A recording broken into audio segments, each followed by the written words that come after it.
And welcome back, everybody. Good to be here. Happy Thursday. The start of Q3, and a very exciting one. Hello to all the members of my program. Some of my program says, I noticed last week there's more visibility to participants and questions when viewed via LinkedIn versus Zoom.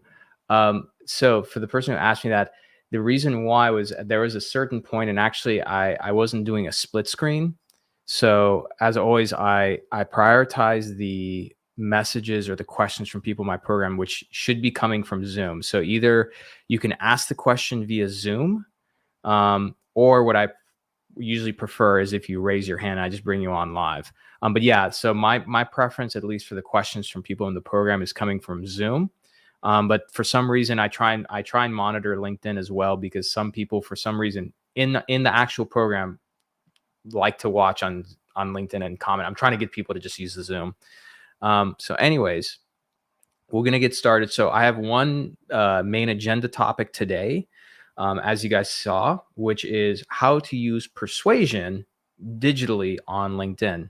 So I'm going to cover that agenda topic. For those who are in my program, drop a question. If there's something that you need to be clarified or you want a little more insight, either drop the question in Zoom or raise your hand. I prefer raising hands. And just a shout out to the lovely people who are giving me a lot of love over on LinkedIn, but we also have YouTube and Twitter today. Okay, we got a few. Jordan from Nashville. Hey, Jordan. We got Lance from Virginia Beach. A LinkedIn user who's private, by the way. You should unlock your profile so people can see it. That way your customers can, but they said they love the countdown music. Hey, I put a lot of energy and time into that. And again, we get some great comments and everything from Twitter. So let's just get right into it. Okay. And here we go. All right. So let's cover the first topic, which is persuasion. Okay. Now, let me write up the topic here. And by the way, I have an exciting announcement. Not really that exciting. Next week is Prime Week, right? It's Prime Day. So I'm going to buy a nice iPad because I just learned of a very effective way. While I know I love my whiteboard, I spend more time erasing than I'd like. See, like I have to go get the eraser right now. And so I'm going to get an iPad because I think digitally I'll be able to create a lot more in a much more effective and engaging way for you guys. So I'm going to give that a try next week. So again, this program for both my members and also the people who I do the live stream for, I'm trying to always improve on it. Okay. Now, for those, somebody sent me a direct message earlier. Hey, Ashley, welcome. All right. Someone messaged me directly earlier, which was, what's the difference between people who are in my program who watch the live coaching call versus everybody everywhere else? People who are in my actual program, which if you're interested, there's a link in this video. Watch that webinar and you can book time with me to see if you can apply and to qualify for the Medical Sales Network Effects program. The difference is these broadcasts, some of them stay up online, some of them don't, and then you know. There's no timestamps. In my actual program, there's a library where there's all the coaching calls and you can search them based on whatever you're interested in. And there's timestamps. So you can open a coaching call and see like 5 or 6 timestamps, like, oh, how do you create a category? Oh, how do you use LinkedIn this way? How do you do a virtual demo? So that's kind of the benefit of the paid subscription. So let me put up the topic.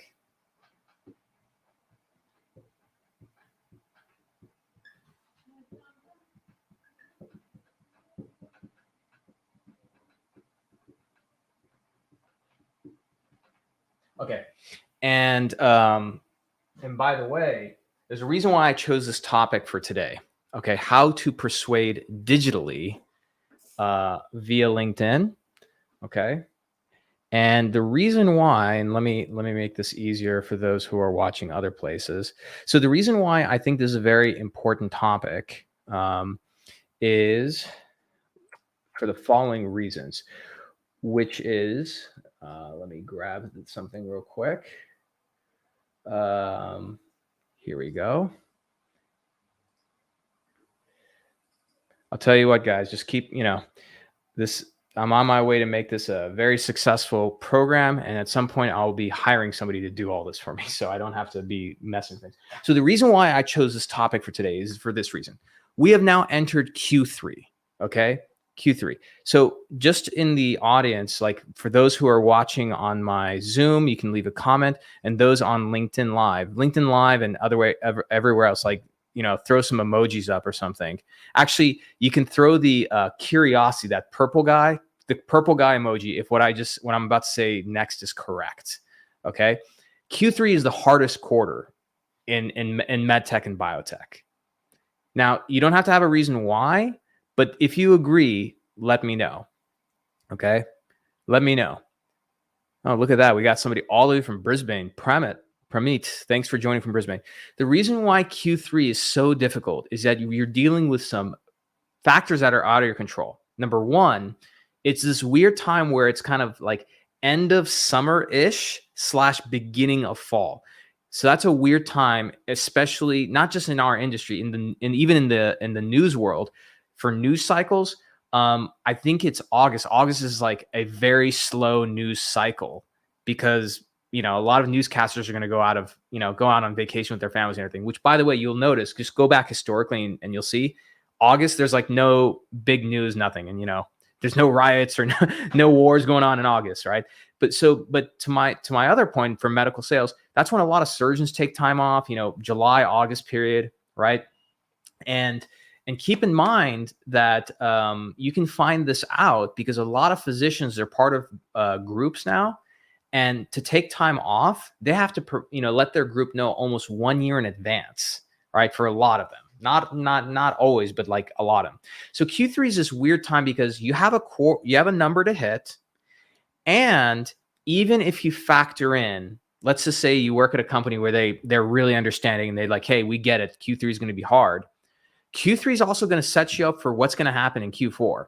Q3, like H2 is so hard. Q3, Q4, no matter what company you're at, it's so hard because, again, you have the weird timing of Q3 being in the summer. There's summer vacations. People, it's very warm. People are kind of checked out.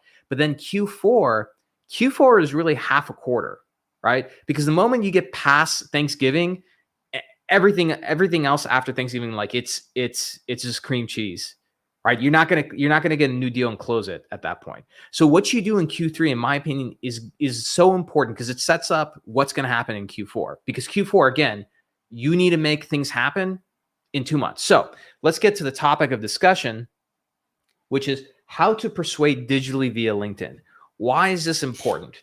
The reason why is because you need to get as much momentum going, right, as possible so that you are able to successfully get demos literally at will, right? AKA meetings. So how does that happen? If our demo, let's just put demo request, is right here. And this is your person returning. Let's put MD. And by the way, if you guys don't hear me, you gotta let me know. And I just moved the microphone for this. Thanks to Gabby, who always pointed out that they can't hear me. Returning from vacation. You have to assume that all competitors are going to know when that day is. And so literally when that person comes back from vacation, everybody's going to be sending them requests. Their inbox is going to be inundated with stuff. What you have to do is start planning way before that. Okay? Way before that. Right here. Okay? And the way you should consider persuading digitally is a couple of things. There's a couple of persuasive factors. Okay? Here are the persuasive factors we're going to deploy. And let me put persuasion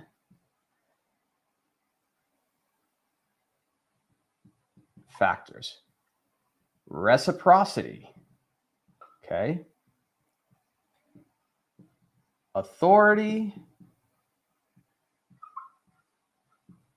social proof, okay?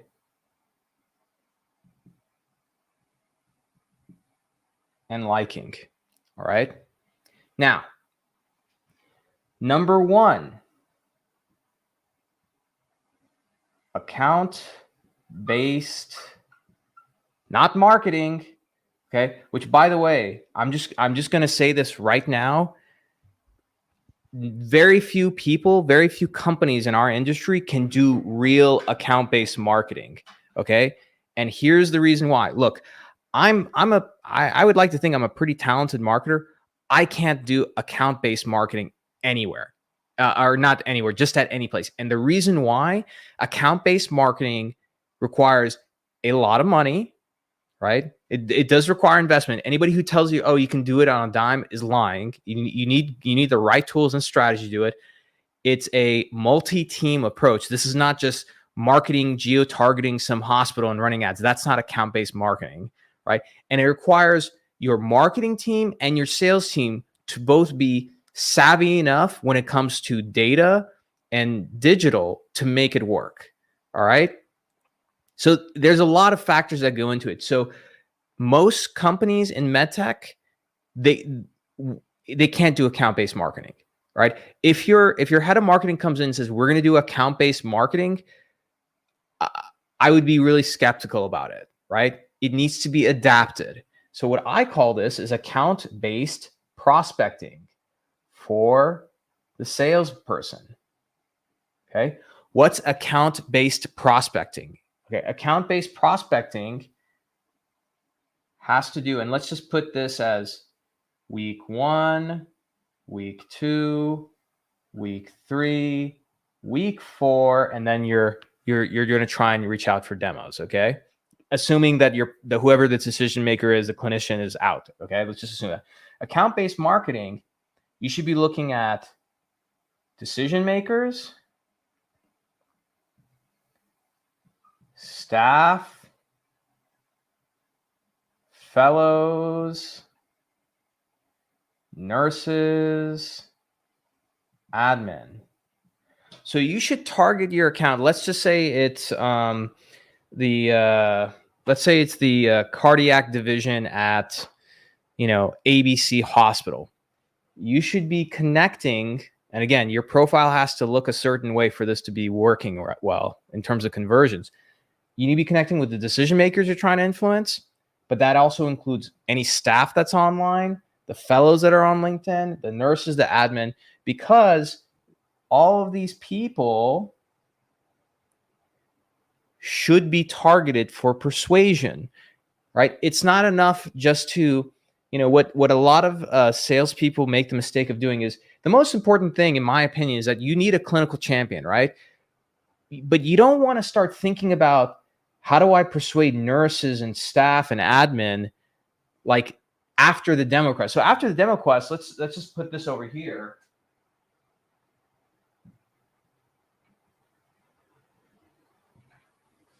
What you don't want to do, all right, this is a really stupid thing to do, in my opinion, is after the demo quest, let's say you're really good and you get an evaluation happening in week 5. And so, okay, great. Now you're going to go into the value analysis committee. Well, guess what you have to do at that point? Now you have to go back to your clinical champion and be like, oh, well, what staff do we have to influence, nurses, whatever. You need to understand this from the very beginning. And so here's my thing. You should assume everybody in that hospital can influence a deal, in which case you need to connect with as many people as possible, first starting with the department you're trying to influence, and then outside of that, right? So that includes a supply chain, etc. Now, I know what some of you guys are thinking. Hey, Omar, one of the accounts I'm targeting is Johns Hopkins. There's a lot of people there. Yeah, I know. So, for example, if you're targeting a huge account like that, you should be able to go to a hospital's website, okay, and figure out like, oh, for this department, here's the supply chain and the purchasing department that deals with them. If you can't, connect with everybody in that department, because you know why? You do not know who will be able to help you. One of the hospitals that I was working an evaluation on, I connected with everybody in their supply chain department, including some of the supply chain managers. And one of those supply chain managers, because I was connected on LinkedIn, they had seen my content. This guy had nothing to do with with the department I was dealing with. That guy became a key person. When I couldn't move things forward, I would send him a message and say, hey, I won't mention his name. Hey, so-and-so, I'm working on a deal in this hospital. Can you give me some tips? Who should I influence? Blah, blah, blah. And he would tell me. He was very happy because nobody asked these people these things. And when something got stuck, like there's the purchasing manager was out one week, and I didn't know that. I sent him a message saying, hey man, I'm so sorry to bother you, but like you're literally the one guy that I can rely on. I'm trying to get a hold of this lady. Do you know where she? And he's like, oh, she's actually out this week, but I can. Do you want to forward the email to me? I'll send it to the right person. They will help, right? But again, you don't want to be coming and developing those relationships at this point. You know why? Because at this point, you're going to reek of neediness, and it's going to be so disingenuous that you're trying to be nice to these people, and it's just because like you want them to help you, right? What you need to do is get connected with these people from now, put them in your network, right? And then when you need to reach out to them, it becomes a lot easier because at least they know who you are. They've at least seen your face a little bit, right? So that's what you do week one. You're doing account-based marketing, you're connecting with everybody. Then from there, around, I would say between week 1 and 2, engaging. Okay? Engaging on posts of the hospital, engaging with clinical decision makers if they post, right? Now, I always mention this. Let's say that none of them post. What do you do then? Go to their activity. Go to the activity of the person you're trying to influence. Look and see, do they like other people's posts? Do they comment on other people's posts? Because it's very likely if you have let's say a group, let's say these are all orthopedic surgeons and they're all in different states. It's very likely that all of them probably follow a few key people on LinkedIn who they're influenced by. Well, then those are the people you have to get engaged with and find a way to comment on their post, because then all these people are going to see it, right? So let's look at the persuasion factors that we've just deployed. We've deployed reciprocity. Because again, if you find out that any of these people post, and you'd be surprised, supply chain managers are posting more on LinkedIn now, then you're going to engage them with reciprocation. You do something nice for them, then, down the line, you ask for some help. They're going to remember that you engage with their content. They're going to remember that you were the one person out of 5 people who liked their post, who left a comment and is always showing love, right? The other thing is the liking effect. Okay. Liking is not just simply as if you're like me, then I like you, right? Like if somebody has the same name as you, that's persuasion. That's a liking effect. If somebody comes from the same ethnic background, same religious background, that's a liking effect. But liking also has to do with attraction, right? This is why on your LinkedIn profile, your profile photo should look good. You don't have to get a professional headshot. Take a good iPhone photo. Have a nice smile in there.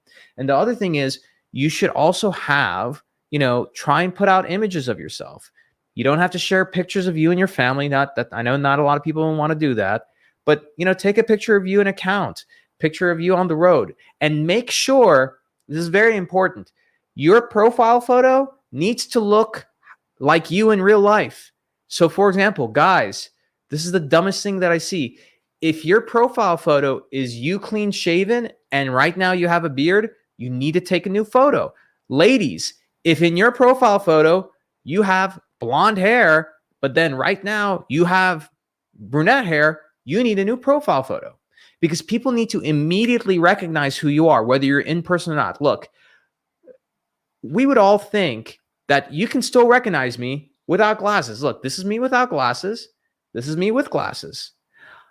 I sat next to a young lady at a conference for a whole hour and a half. I was at a dinner.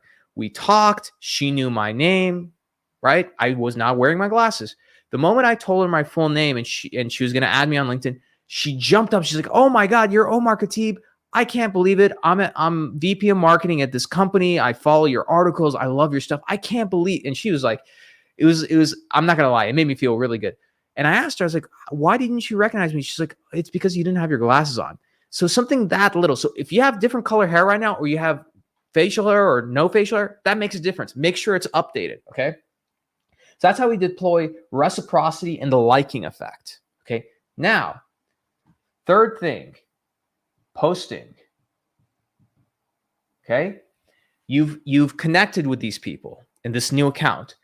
You've engaged them, liking some of their posts, commenting on their posts. If you find an article that's a year old, if you find a post that's over a month old, comment on that thing. You know why?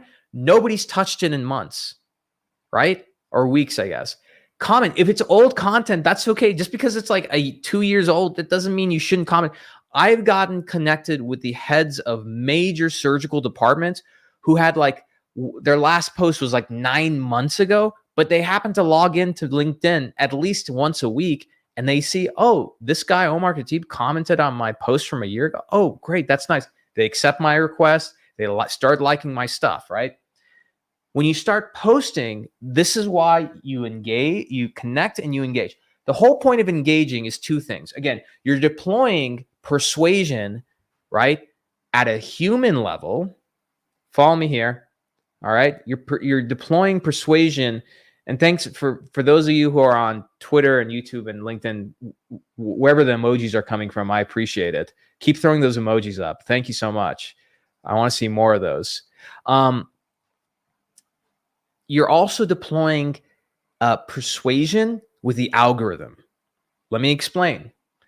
When you engage, right, when you like somebody's stuff, LinkedIn's algorithm makes an assumption and says, well, if Omar liked Dr. Smith's posts, maybe Dr. Smith will like Omar's posts, right? And it does this in real time, back and forth. That's why it's constantly testing things. Your content is a testing ground for LinkedIn because it tests what content resonates. That's how it can get data in real time. And that way it figures out how to optimize certain things.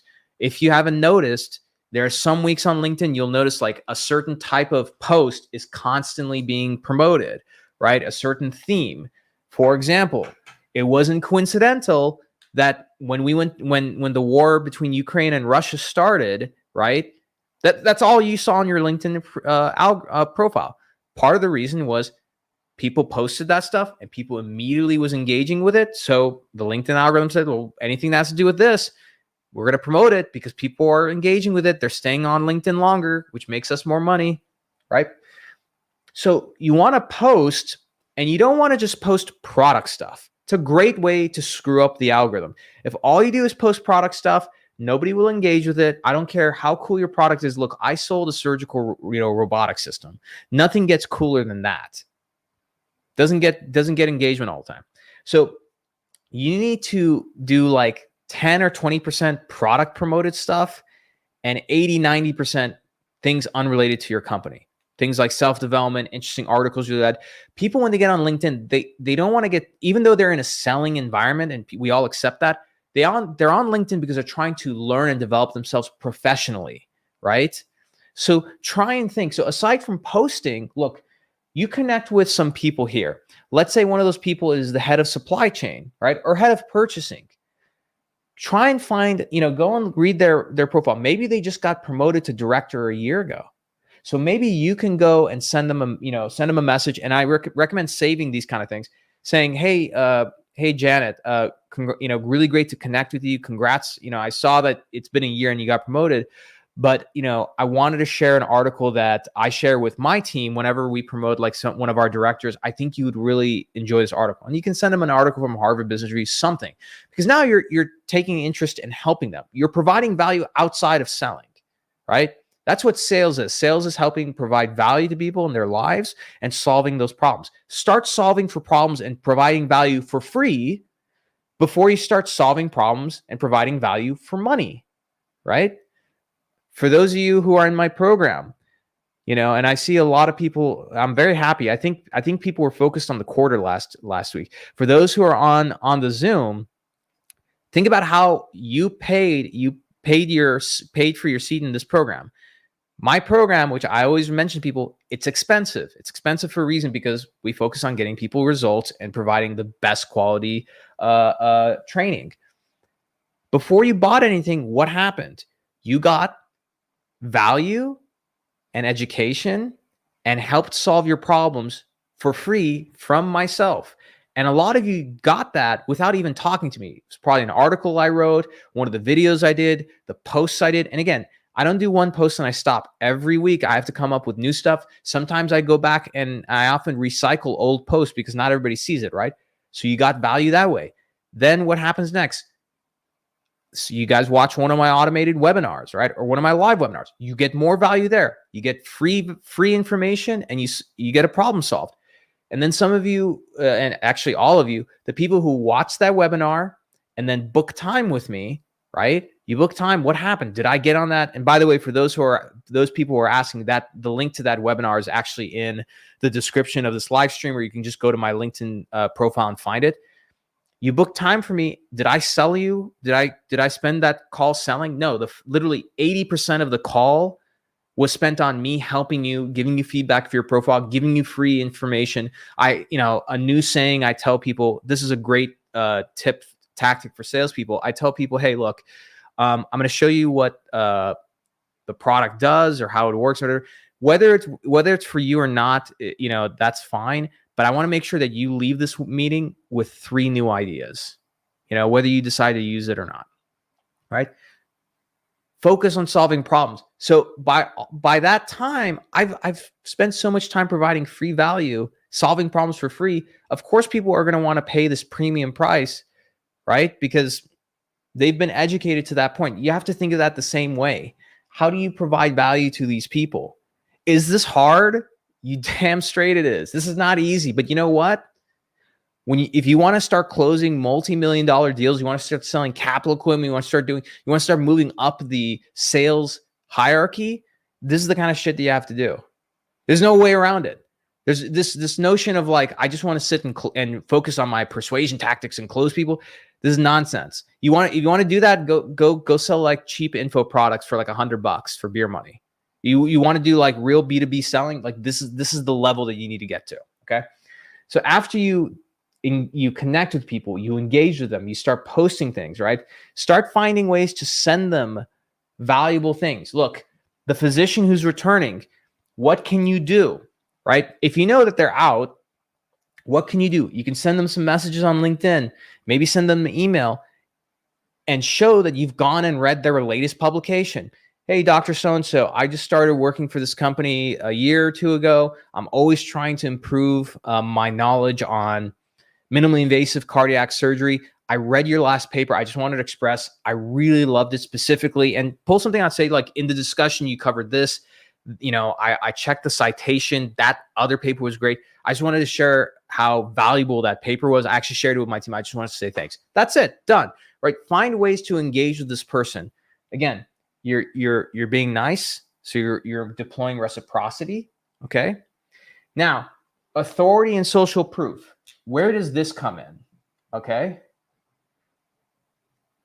So the authority piece, you have to find ways to demonstrate your expertise in whatever problem that you want to help them solve, right? And it's kind of tricky.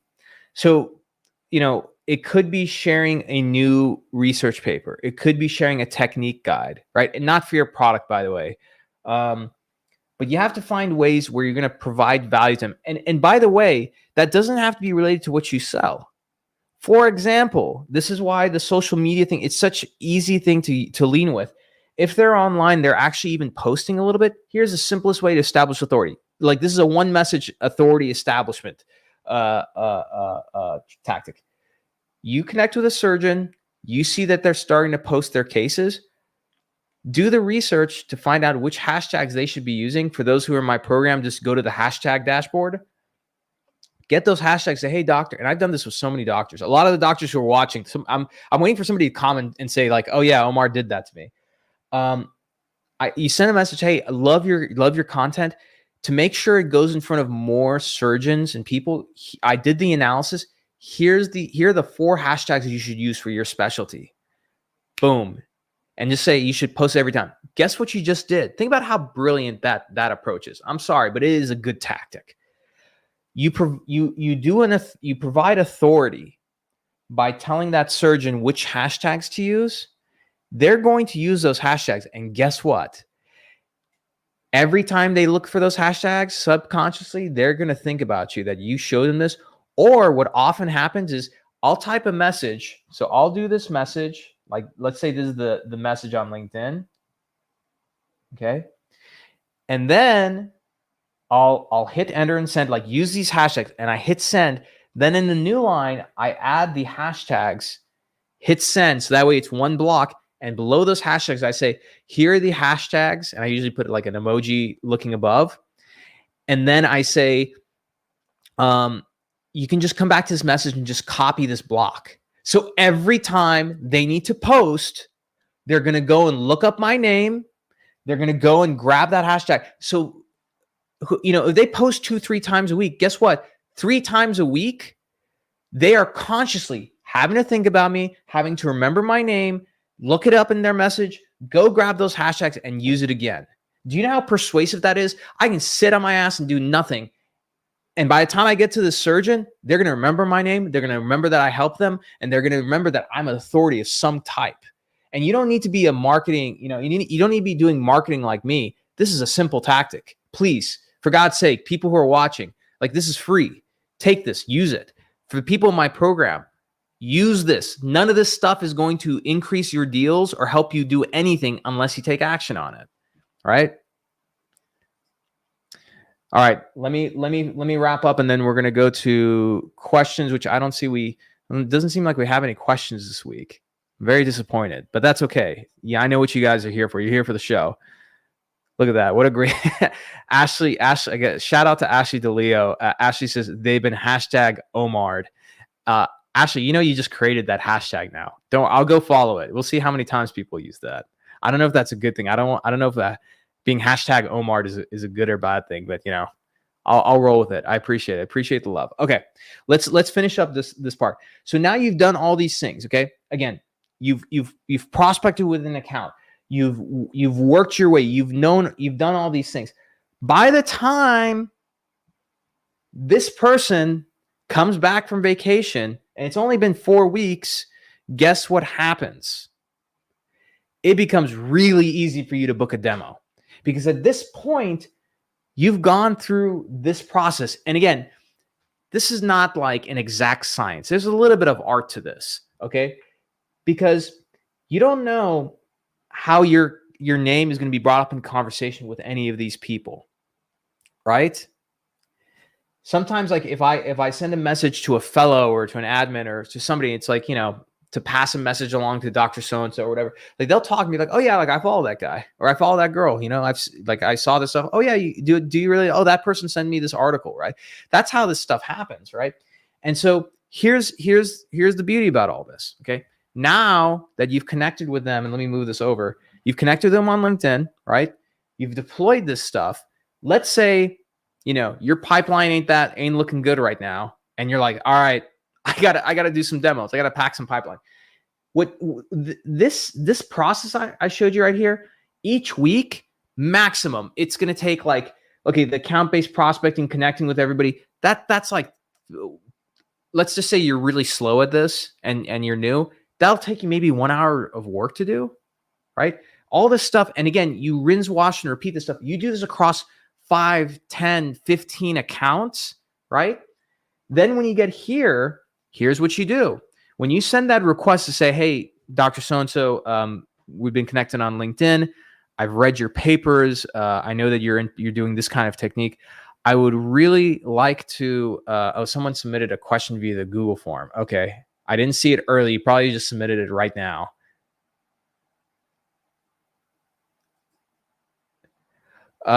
Whoever's on LinkedIn, whoever said they submitted a question on the Google form, I'm not seeing anything. So if you could post that question in the Zoom chat or here on LinkedIn, since you're watching on LinkedIn, can you let me know what that question is? Because I'm not seeing your question on the Google form. Okay. So I was gonna say, by the time you get here, right? Here's the thing. Number one, while all your competitors are sending an email to this person's work email and failing hard, right? Let me put this work email. Here's what those people are competing with. Like a huge list. Like literally, this is what a doctor's emails looks like. That's what they're competing with. Personal email.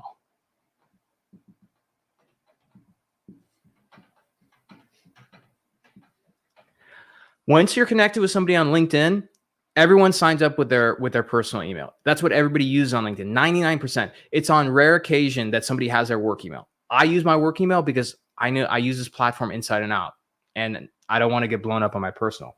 So you can send an email requesting a demo, right, to their personal email where that's going to stand out. It's going to stand out like a diamond in the rough, right? Versus the work email, who are you competing with in here? You're competing with nurses, fellows, patients. There's all these people, all this crap. And, you know, people open their email and they scan to see what's open. Versus here, if they get something that's unique, it's like, you know, subject line, thoughts, right?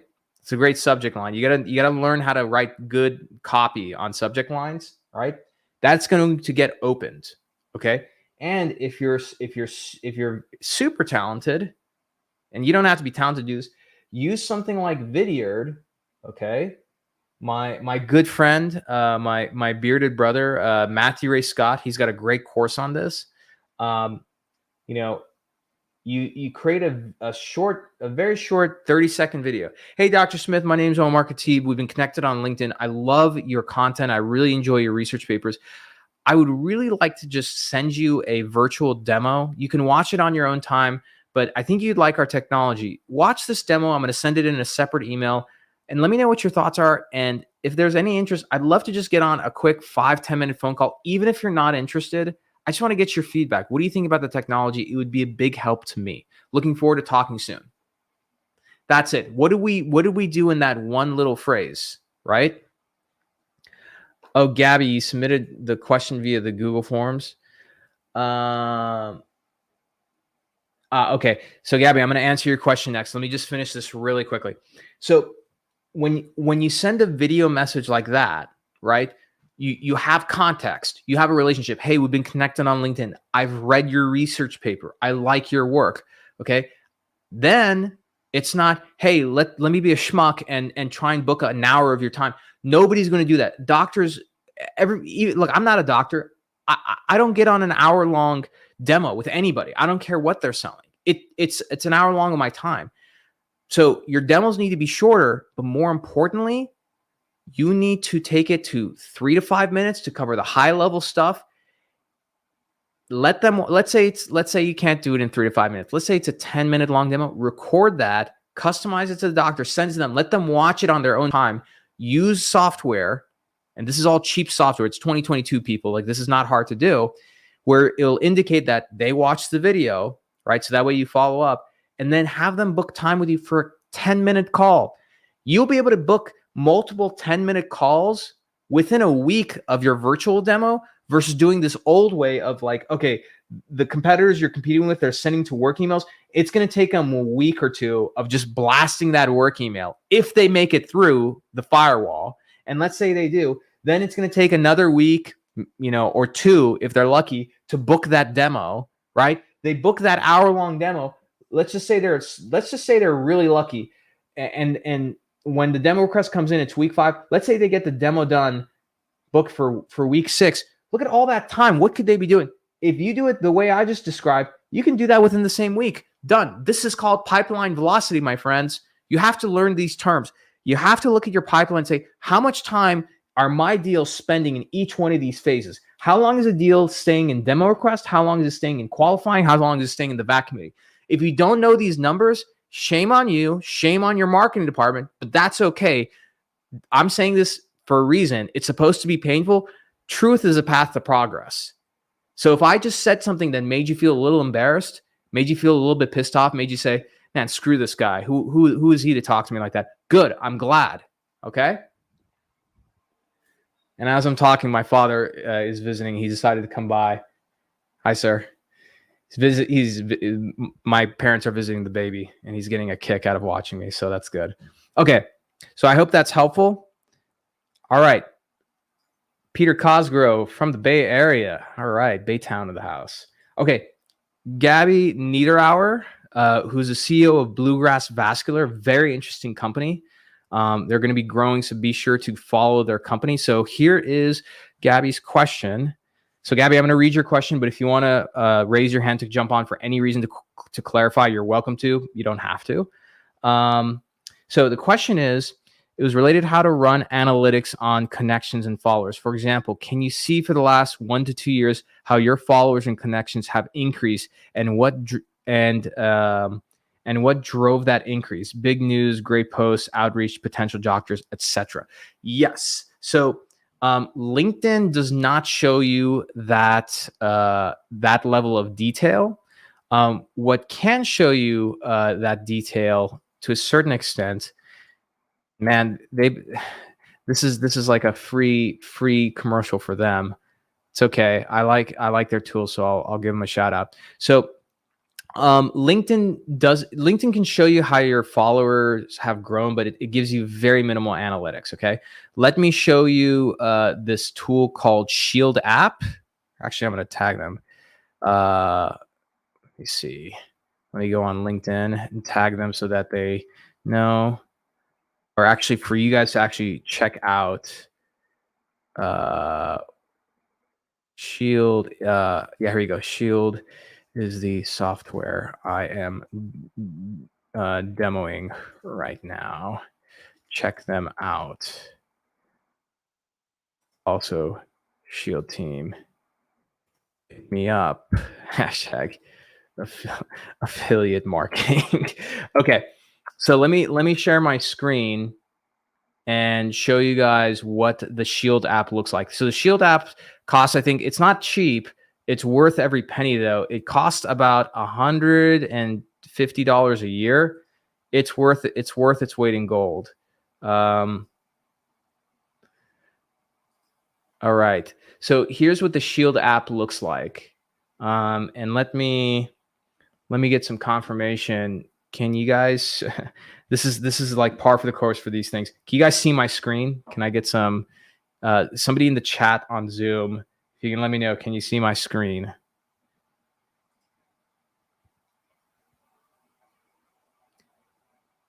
People on LinkedIn? Yep, you can see my screen. Yep. Okay. Yes. Okay. So the Shield app connects to your LinkedIn. Okay.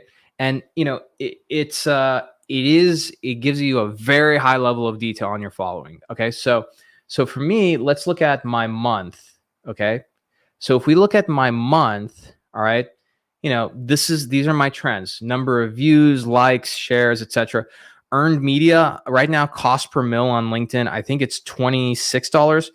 So just in the past month, I've gotten about $422 of earned media, meaning like that's the value of the impressions and views that I got without paying for them.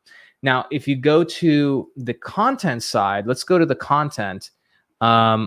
Let's look at a very interesting post that I did recently. We'll look at the viral post that I did. Okay. So the viral post that I did, which was on medical sales. Let's see. Here we go. So let's do quarter. Not quarter date. Let's do custom. So we're going to look at, let's see. Here we go. Custom. Okay. So we're going to go from June to July. All right. Now we're going to be able to pull up this viral post. And I'm going to show you, Gabby, how you can see this.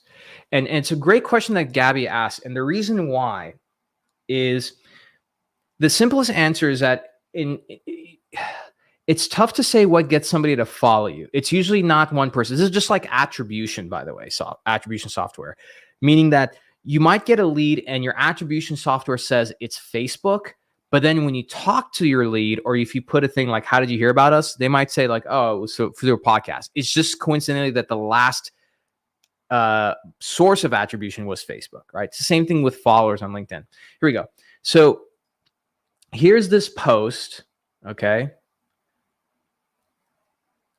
All right. So this post here, it got 729 likes, it got 96,000 views, 61 comments, okay? Here's the engagement rate, all right? In the Shield app, it starts to break down company, right? So here are the companies that were engaged with it. Occupation, right? So medical assistant, there's a small percentage. At one point, oh, here we go. If you look here, let me get rid of all of this. So we even have physicians. So 4.6% of the people who engage with it, so were physicians. So 637 physicians viewed that post. Shows me the region. Here are the comments, right? And so that gives you a pretty good high level of how it of the data on that side. In terms of attributable followers, it doesn't show it by content, but what you can do, and let me go back to the content report. Here we go. If you go to year to date, okay, so if we go year to date, and then we look at, let's see. I wonder if I can advance filters. If I look at, let's try quarter to, weekly. Here we go. That's what I want. Yes. Week. Oh no, did that do anything? See, this is the one thing I think Shield needs to work on, is like, it's not exactly intuitive how to use it sometimes. Custom. Let's try year to date. Sorry guys, I'm doing this on the fly. So there is a way where you can start seeing, like, you can just graph this out, and for example, like, dang it. Well, it's been a steady climb so far for me because I've been pretty consistent. But there is a way, I'm sure, to actually see which months did I have the highest growth in followers, right? And so by doing that, then I can identify, like, oh, that month I put out more video content, right? Again, frequency of my post. Here's the word cloud, which is really nice. Timeline. Yeah, so Shield, the Shield team should probably maybe work on this a little bit. But anyways, my point is, look at the Shield app. You can try, I think, a free trial with them. Maybe maybe they can hit me up. Hey, Shield app team, I'm sure you're going to see this tomorrow. Please DM me and give me like a free trial affiliate link, so that way I can give it to all the people who are watching this, especially in my program. They can trial your product. But this is, Gabby, I think the best thing to use, because it does gives you deeper insights into the data. Plus, content-wise, okay, good. Content-wise, Gabby, this is one last thing I want you to see, is that, let me go, content overview, here we go. You can see the content here, and I have certain hashtags, like, for example, controversial. So any post that I thought was controversial, here's the stats on them, and here are the 2 posts that I put as controversial. I need to start using more tags. The reason why this is valuable is that a month from now, a year from now, when I want to say, hey, you know what, I want to create a post that's going to get a lot of engagement. I know the controversial posts always do. So I come and just reuse a post. Keep in mind, when you post something, a tiny percentage of your network sees it. So you should always reuse content. Keep content evergreen. Test it again, right? Let me come back here for a moment as we just kind of wrap up. So something to keep in mind when it comes to your content. If you go to, and I always use this analogy, when you go to a concert, right? Let's say you're a huge Bon Jovi fan, right? and you go to watch Bon Jovi live, how upset would you be if the whole night they played new music and you're like, when are they going to play Living on a Prayer? Right? Like you want to hear Living on a Prayer by Bon Jovi, right? Like you want them to sing their hits, right? Is Bon Jovi Living on a Prayer, or is that Journey? I feel ashamed that I don't know this. But my point is that play your hits. There's certain posts that I have. It's like one of my hits. For example, one of my hits, as much as I personally don't like it, I really don't like it.